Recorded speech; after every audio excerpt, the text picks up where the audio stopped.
రాజ్యాంగాన్ని తూట్లు పొడిచి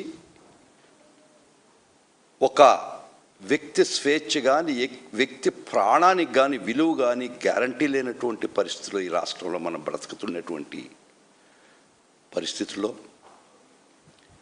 వైఎస్ఆర్ కాంగ్రెస్ పార్టీ తరఫున మా అధినాయకుడు గౌరవనీయులు జగన్మోహన్ రెడ్డి గారి ఆదేశంతో ఈ రాష్ట్ర ప్రజలకి జగన్మోహన్ రెడ్డి గారు ఇచ్చినటువంటి సందేశాన్ని నా ద్వారా మీ ద్వారా ప్రజలకు తెలపాలన్నటువంటి పరిస్థితి.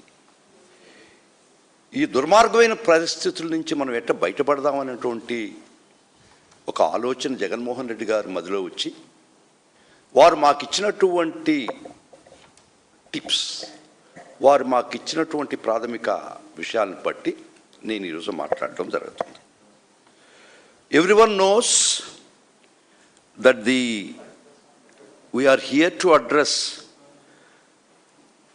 a crisis that strikes the very heart of our constitutional fabric. The weaponization of the police force to suit the ends of the ruling party. ఒక రాజ్యాంగబద్ధమైనటువంటి ఒక పోలీసు వ్యవస్థని పాలకపక్షం తన ప్రైవేట్ ఆర్మీగా, తన పార్టీలో ఒక వింగ్గా, వాళ్ళ సొంత ఆర్గనైజేషన్గా, ఒక మాఫియా గ్రూపుగా ఈ పోలీసు వ్యవస్థను తయారు చేసి మొట్టమొదటగా అపోజిషన్ లీడర్ని సైలెన్స్ చేయడానికి ప్రయత్నించారు. తర్వాత సోషల్ మీడియా మీద పడ్డారు, తర్వాత మేధావుల మీద పడ్డారు, లాస్ట్లో సామాన్యులను కూడా వదిలే పరిస్థితి వాళ్ళు లేరు. దీనికంతా కారకం ఈరోజు సాయి కృష్ణ అని చెప్పే ఒక కృష్ణలంకకు సంబంధించినటువంటి 22 ఏళ్ల అబ్బాయి పోలీసుల చేతిలో దుర్మార్గంగా అతి క్రూరంగా హింసింపబడి చచ్చిపోయినటువంటి పరిస్థితుల్లో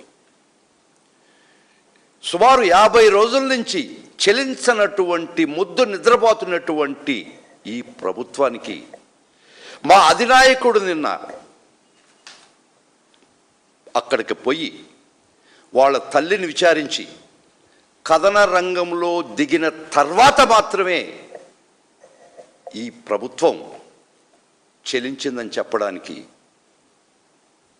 నేనేం సంశయించటంలే.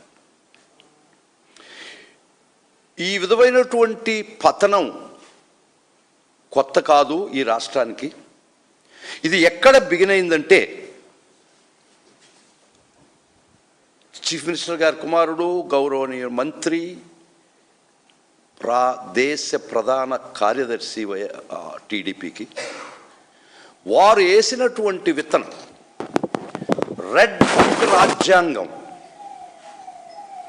అనే ఒక కొత్త ప్రక్రియ, కొత్త విధానం, కొత్త ఒరవడి ఈ రాష్ట్రానికి తీసుకొచ్చినటువంటి మొదటి రోజే ఈ రాష్ట్రం ప్రజాస్వామ్యం పతనం వైపు దూసుకుపోవడానికి మొదలుపెట్టినటువంటి మొట్టమొదటి అడుగది. తర్వాత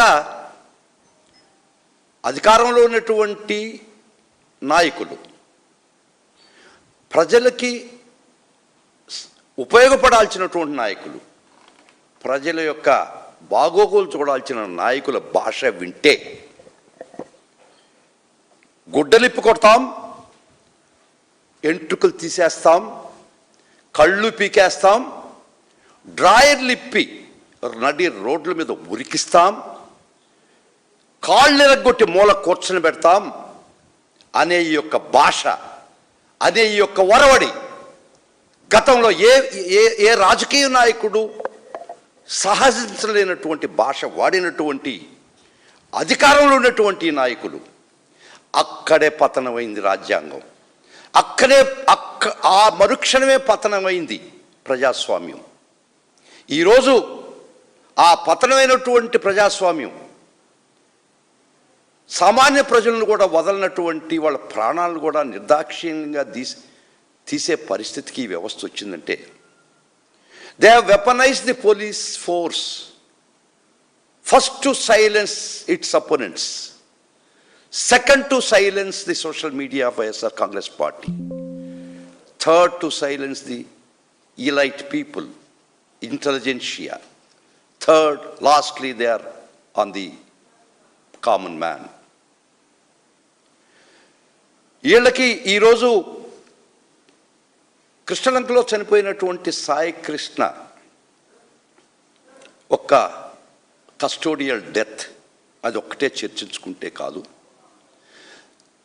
ఆ కస్టోడియల్ డెత్కి కారకమైనటువంటి నాగరాజు అనే ప్రభుత్వం చెప్పబడే వ్యక్తి ఈజ్ ఓన్లీ ఎ టూల్. ఆయన దీన్ని ఆడిచ్చింది ఎవరు, ఆడమన్నది ఎవరు, ఆదేశాలు ఇచ్చింది ఎవరు, ఉపదేశం చేసింది ఎవరు? ఈ పరిస్థితి అంటే వాళ్ళందరూ కూడా కేసులో బయటికి రాకపోతే ఈరోజు ఒక నాగరాజుని బలి చేసేసి ముసుగు కింద ముసుగేసుకొని దాంకునేటువంటి అసలు వ్యక్తులు, దీనికి కారకులైనటువంటి వ్యక్తులు ఖచ్చితంగా ఈ కేసులో ముద్దాయిలు కావాల్సిందే. ఒక సిఐ చేసినటువంటి దారుణానికి దురాగతానికి డిఎస్పీకి తెలవకుండా ఉంటుందా?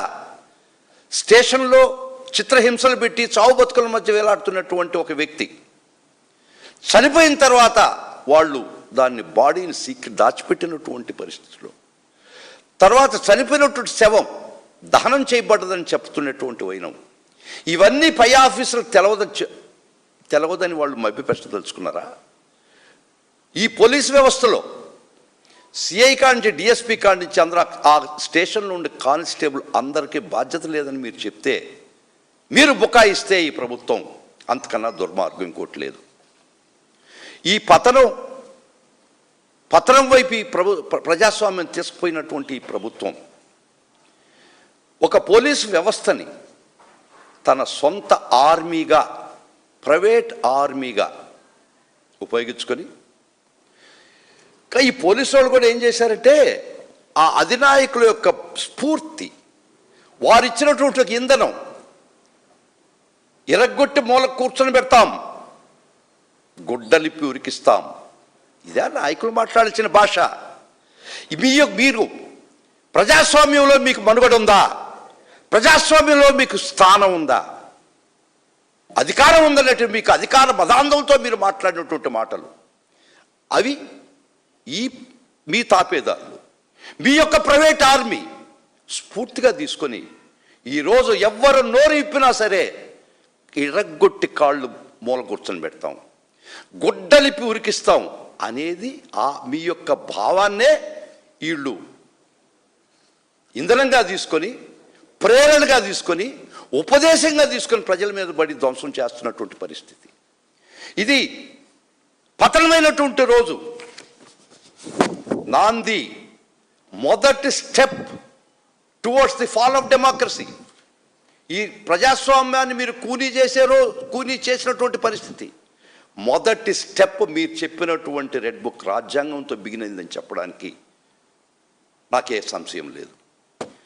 అక్కడి నుంచి ఒక విచిత్రమైన పరిస్థితి ఈ రాష్ట్రంలో ఉంది. I'm sorry to say and state this. ఎవరైనా ఒక పోలీస్ స్టేషన్కి పోయి, ఒక బాధితుడు పోలీస్ స్టేషన్కి పోయి రిపోర్ట్ ఇదలుచుకుంటే, మీరు వైఎస్ఆర్ కాంగ్రెస్ పార్టీకి చెందిన వాళ్ళు మీకు ఈ పోలీస్ స్టేషన్కి ఎంటర్ కావడానికి అర్హులు కాదని చెప్పినటువంటి దుర్మార్గమైనటువంటి పోలీస్ వ్యవస్థకి ప్రజలారా ఏం చేస్తామని ఆలోచించండి. దీన్ని ఎట్ట పోరాడదాం ఆలోచించండి. సంఘటితంగా మనం ఏ విధంగా దీన్ని మళ్ళా తిరిగి ప్రజాస్వామ్యం పట్టాల మీద పెట్టే అవసరం, బాధ్యత మన మీద ఉందని మీకు మళ్ళా గుర్తు చేస్తున్నా. ఇది ఈ గనుడు a psycho circle inspector of Krishnalanka. It's not the first time that complaints came against him.